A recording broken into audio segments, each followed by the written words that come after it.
part of the Portmanteau theorem, in which we show that condition 5 implies condition 1.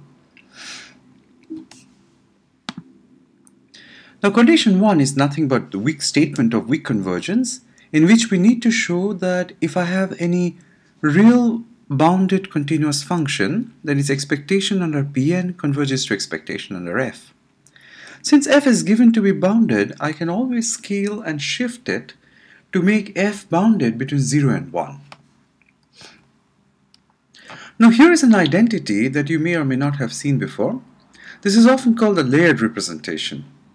For any non-negative function f, its expectation under a probability measure p is given by its integral of these tail probability measures.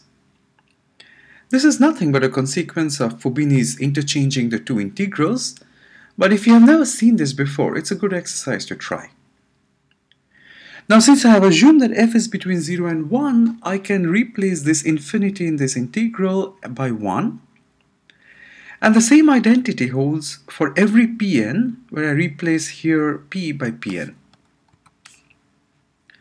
Now here is where the advantage of f being continuous kicks in.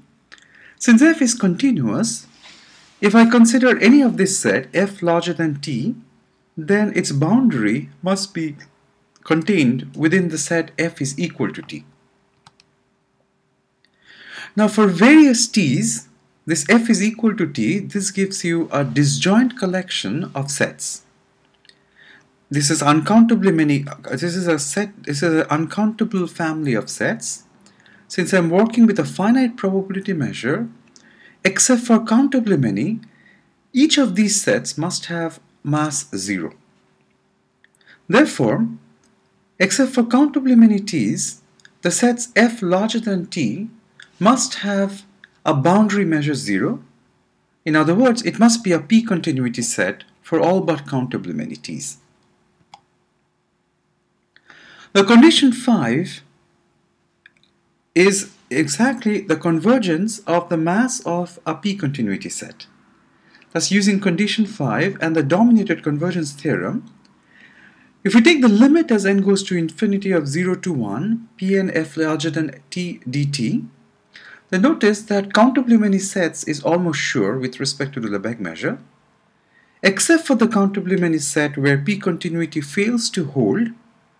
I use condition 5 to claim that this limit of this Pn is given by p of f larger than t.